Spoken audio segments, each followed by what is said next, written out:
چاہتے ہیں، سب سے پہلا کام عقیدہ ختم نبوت کو عام کریں،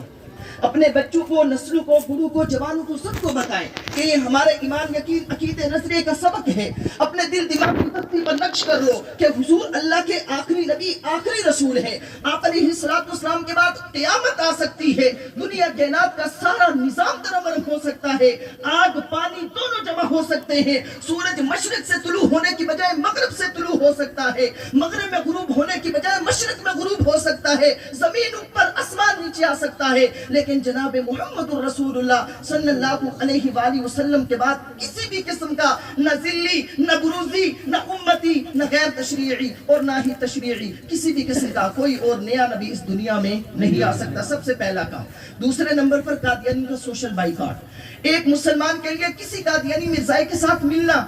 اٹھنا بیٹھنا، اس کی خوشی غمی میں جانا، اس کو اپنی خوشی غمی میں بلانا، اس کے مکان، دکان، فیکٹری، کارخانہ، زمین پہ کام کرنا، اس کو اپنے مکان، دکان، فیکٹری، کارخانہ، زمین پہ کام پہ رکھنا، اس کو اپنا مکان، دکان، فیکٹری، کارخانہ، زمین، گاڑی کرائے پہ دینا یا لینا، تمام کام ایک مسلمان کے لیے حرام ہے۔ قرآن و حدیث کے دلائل اپنی جگہ، غیرت ایمانی کا تقاضا ہے، عشق پیغمبر کا تقاضا ہے کہ یاد رکھنا میرے مسلمان بھائیوں، محبوب کا محبوب بھی محبوب ہوتا ہے، محبوب کا دشمن بھی دشمن ہوتا ہے۔ علماء کرام فرماتے ہیں مسلمان جب تو مسلمان ہو کر کسی قادیانی سے ملتا ہے، اٹھتا بیٹھتا ہے، معاملات کرتا ہے، گنبد خضرا میں جناب محمد رسول اللہ صلی اللہ علیہ وآلہ وسلم کو تکلیف ہوتی ہے، دل دکھتا ہے کہ ہائے میرا ہو کر میرے دشمن سے اٹھتا بیٹھتا ہے، معاملہ کرتا ہے۔ تو پہلا کام عقیدہ ختم نبوت کو عام کرنا، دوسرے نمبر پر قادیانیوں کا سوشل بائیکاٹ، تیسرے نمبر پر بڑی اہم اور ضروری اور آخری بات، مارکیٹ کے اندر جو قادیانی مصنوعات ہیں، سب سے پہلے نمبر پر شیزان کا جوس، کیچپ، اچار، چٹنی، مربع، سمرقند شربت، یونیورسل اسٹیپلائزر، ذائقہ گھی، راجہ سوٹ کپڑے دھونے والا، اسی طرح پنجاب آئل مل کا آئل ہو یا گھی ہو، یہ بھی قادیانیوں کا۔ وائرنگ میں سبز اور سفید کلر کا پلاسٹک کا بیٹا کمپنی کا پائپ استعمال ہوتا ہے، یہ بھی قادیانیوں کا۔ پلاسٹک کی چیزیں، تھرمو پلاسٹک، ٹربو پلاسٹک، یہ بھی قادیانی کوئی۔ میں اور آپ مسلمان قادیانی مصنوعات خریدتے ہیں، میرا مسلمان دکاندار چند دنیاوی ٹکو کے لیے شیزان بیچتا ہے اور چیزیں بیچتا ہے، اس کا نقصان کیا؟ شہید اسلام حضرت مولانا یوسف لدھیانوی شہید رحمہ اللہ فرمایا کرتے تھے مسلمانوں تم نے چیز خریدی، قیمت دکاندار کو دی، دکاندار نے قادیانی کمپنی والوں کو دی، اور قادیانی کمپنی والے ماہانہ 10%، 15% اپنی آمدنی میں سے اپنے قادیانیوں کو چندہ دیتے ہیں۔ جیسے ہم مسلمان اپنی حلال پاکیزہ مال میں سے اللہ کی رضا کے لیے مسجد مدرسے میں ثواب عبادت کی نیت سے تعامل کرتے ہیں، اور وہ پیسے جو قادیانی اپنے قادیانیوں کو فنڈ دیتے ہیں پھر ختم نبوت کے خلاف استعمال ہوتے ہیں،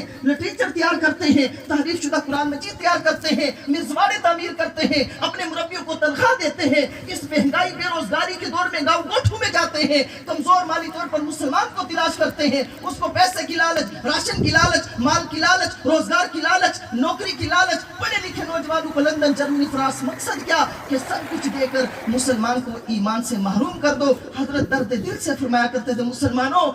تم قادیانی مصنوعات خرید کر اپنی دکان پر رکھ کر بیچ کر ایک مسلمان کو کافر مرتد بنانے کے جرم میں قادیانیوں کے ساتھ برابر کے شریک ہوتے ہو۔ یہ کام ہے میرے مسلمان بھائیوں، کوئی اضافی طور پہ کسی محاذ پہ جا کر ہم نے ختم نبوت کا کام نہیں کرنا۔ اپنے محلے میں رہتے ہوئے، اپنی دکان پہ رہتے ہوئے، اپنی مارکیٹ کے اندر رہتے ہوئے، اپنے گلی محلے میں رہتے ہوئے ان 3-4 باتوں کا خیال کرنا ہے۔ ہم میں سے ہر ایک مسلمان چلتا پھرتا آپ علیہ السلام کی ختم نبوت کا چوکیدار اور محافظ بن سکتا ہے۔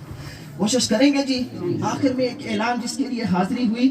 کہ ہم سب کی جماعت عالمی مجلس تحفظ ختم نبوت کا چنور اس سے آگے دریائے چناب کے کنارے پر مسلم کالونی بہت بڑا ادارہ ہے الحمدللہ، وہاں آل پاکستان 2 روزہ عظیم الشان فقید المثال تحفظ ختم نبوت کانفرنس سالانہ ہوتی ہے۔ اس سال بھی اکتوبر اسی مہینے میں 24-25 اکتوبر کو بروز جمعرات اور جمعہ عظیم الشان کانفرنس ہو رہی ہے، تو آپ سب مسلمان بھائیوں کو دعوت ہے۔ تو کیا خیال ہے، کوشش کریں گے جی شرکت کی؟